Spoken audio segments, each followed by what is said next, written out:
Okay, good morning students. आप लोग, उम्मीद करता हूँ आप लोग अच्छे होंगे, घर पे होंगे, आप लोग स्वस्थ होंगे। ओके, सो हम लोग आज का जो टॉपिक स्टार्ट करें that is common ion effect. Okay बेटा, तो what is common ion effect हम लोग बात करेंगे इसकी। बेटा चीज़ को समझिएगा, कोशिश कीजिएगा, अच्छी चीज़ अच्छी लगे तो बताना मुझे, लाइक और सब्सक्राइब करना वीडियो को। ओके, सो बात क्या करते हैं देखिए जरा।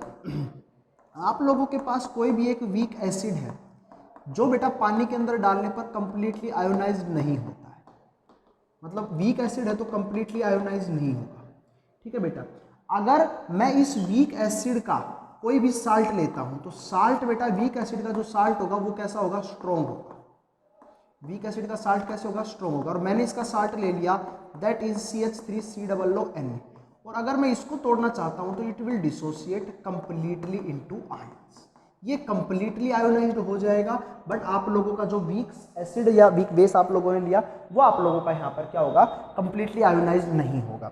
तो बात कहाँ पर क्या हुई कि अगर आप लोग किसी वीक एसिड के अंदर उसी का स्ट्रॉन्ग साल्ट ऐड कर देते हो, अगर आप किसी वीक एसिड के सॉल्यूशन के अंदर उसी का स्ट्रॉन्ग साल्ट ऐड कर देते हो, तो due to the presence of the common ion in both cases, देखो ना कॉमन आयन, दोनों में कॉमन आयन हो गया, तो कॉमन आयन्स होने की वजह से according to Le Chatelier principle, according to Le Chatelier principle, reaction is shift towards the backward direction,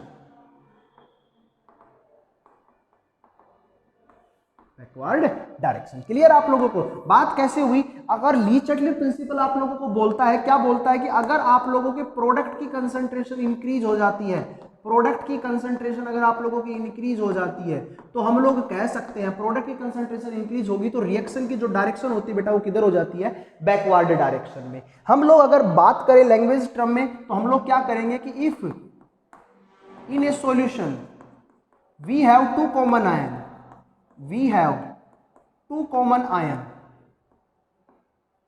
then they decrease the, या they suppress is better word, they suppress the reaction, reaction को सुप्रेस्ड कर देते हैं, reaction को क्या करते हैं बेटा, पीछे की डायरेक्शन में लेके चले जाते हैं, और इसी इफेक्ट को हम लोग क्या बोलते हैं, कॉमन आयन इफेक्ट बोलते हैं।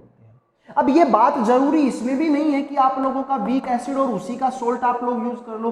अगर आप लोगों के पास कहीं पर दो स्प्रिंगली सोल्यूबल साल्ट है, स्प्रिंगली सोल्यूबल साल्ट आप लोगों के पास कहीं पर भी, फॉर एग्जांपल मैं AgCl ले लेता हूं दैट इज स्प्रिंगली सोल्यूबल, तो ये क्या होगा बेटा, किस में डिसोसिएट होगा, Ag positive plus Cl negative, और स्प्रिंगली सोल्यूबल है तो आप लोगों को पता है कंप्लीटली डिसोसिएट आयंस में नहीं होगा, क्योंकि AgCl कैसे नेचर का एक स्प्रिंगली सोल्यूबल साल्ट है। तो जब ये स्प्रिंगली सोल्यूबल साल्ट है और कंप्लीटली आयोनाइज नहीं होगा तो ये इस प्रकार से इक्विलिब्रियम में रहेगा, और इसी के साथ ही मैं एक स्ट्रॉन्ग सोल्ट ले लेता हूं जो कंप्लीटली आयोनाइज्ड हो जाता है, तो कंप्लीटली आयोनाइज्ड हो जाएगा तो बेटा Na positive plus Cl negative. तो हम लोग यहां पर क्या बात कर सकते हैं, further the concentration of product is increases due to the presence of these two common ions. So if the common ions are present in the reactions, the concentration of product is large. So according to Lee Chatelier principle, reaction further shift towards the backward direction, means reaction suppressed हो गई again, और जब reaction सुप्रेस्ड हो गई है तो हम लोग कह सकते हैं कि यहां पर आप लोगों का this is the best example of the common ion effect. तो किसी भी रिएक्शन की सुप्रेस्ड करना, उसको ज्यादा डिसोसिएट ना होने का एक रीजन ये भी हो सकता है due to their common ion effect. Clear आप लोगों को। ये रीजन कब आप लोगों को दिखाई देगा, ये रीजन आप लोगों को तब दिखाई देगा जब आप लोग क्या करोगे कि आपका क्या तो कोई वीक एसिड या उसी का साल्ट ऐड होगा, या दूसरा आप लोगों का एक स्प्रिंगली साल्ट सोल्यूबल जो कंप्लीटली डिसोसिएट आयंस में नहीं होगा, और दूसरा कंप्लीटली सोल्यूबल साल्ट होगा।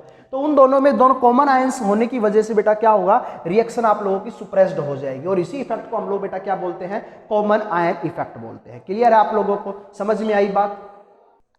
Now we are calculating the solubility of sparingly soluble salt, solubility of springly soluble salt, springly soluble salt। ठीक है बेटा, तो इनकी सोल्यूबिलिटी की हम लोग आज की क्लास में बात करेंगे। मान लो मेरे पास एक सोल्ट है दैट इज AB, ओके, और ये सोल्ट है बेटा स्प्रिंगली सोल्यूबल है, तो it will dissociate into ions but not completely.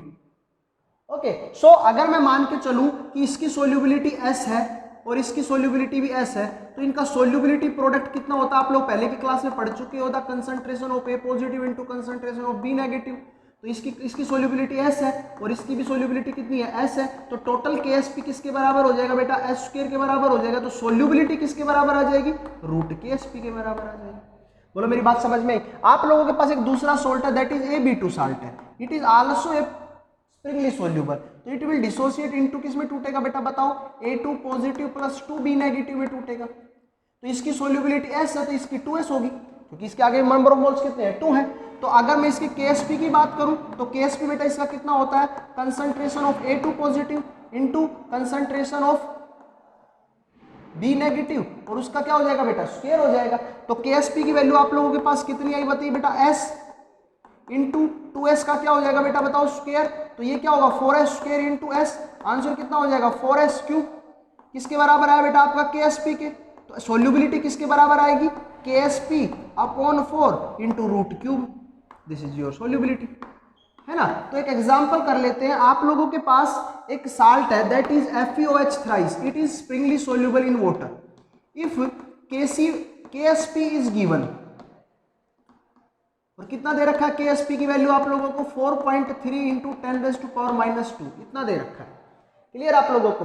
अब मैं आप लोगों के सामने बात करूं कि इसकी मुझे सोल्यूबिलिटी बताओ, तो आप लोग क्या करोगे, FeOH थ्राइस स्प्रिंगली सोल्यूबल है, टूटेगा किसमें टूटेगा, Fe3 positive plus 3OH negative. इसका KSP निकालिए, कितना होगा बेटा KSP, concentration of Fe3 positive into concentration of OH negative का क्यूब। अगर मैं इसकी सोल्यूबिलिटी S मान लूं तो इसकी कितनी माननी पड़ेगी बेटा, 3S।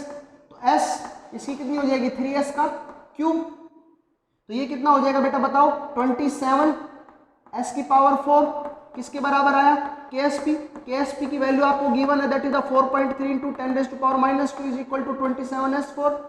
बोलो यही होगा। तो हम लोग इसकी बात कर ले तो 4.3 into 10⁻⁻² upon 27 is equal to S की पावर 4। तो S कितना हो जाएगा, स्क्वायर क्वाड्रेट रूट। सोल्व कर लोगे बेटा आप लोग। सो इस प्रकार से आप लोग किसी भी स्प्रिंगली सोल्यूबल साल्ट की क्या निकाल सकते हो बेटा, सोल्यूबिलिटी को फाइंड आउट कर सकते हो। ओके, सो आप लोगों के पास ये आप लोगों का सोल्यूबिलिटी प्रोडक्ट था और उससे आप लोग क्या निकाल सकते थे, सोल्यूबिलिटी निकाल सकते थे। अभी आप लोगों के पास है कि कब कोई सॉल्यूशन आपको साल्ट का पता चलेगा कि वो स्प्रिंगली सोल्यूबल है या आप लोगों का कंप्लीटली सोल्यूबल है या आयोनाइज्ड है। तो अगर आप लोगों का कहीं पर भी ionic product of salt, ionic product of salt is greater than the KSP मतलब सोल्यूबिलिटी प्रोडक्ट। अगर आप लोगों का बेटा आयोनिक प्रोडक्ट क्या है बेटा, आप लोगों का ज्यादा है किससे, आप लोगों का सोल्यूबिलिटी प्रोडक्ट से, तो हम लोग कह सकते हैं बेटा आप लोगों की कि वो आपका जो साल्ट होगा वो क्या होगा बेटा, लेस सोल्यूबल होगा या स्प्रिंगली सोल्यूबल होगा। क्लियर आप लोगों को।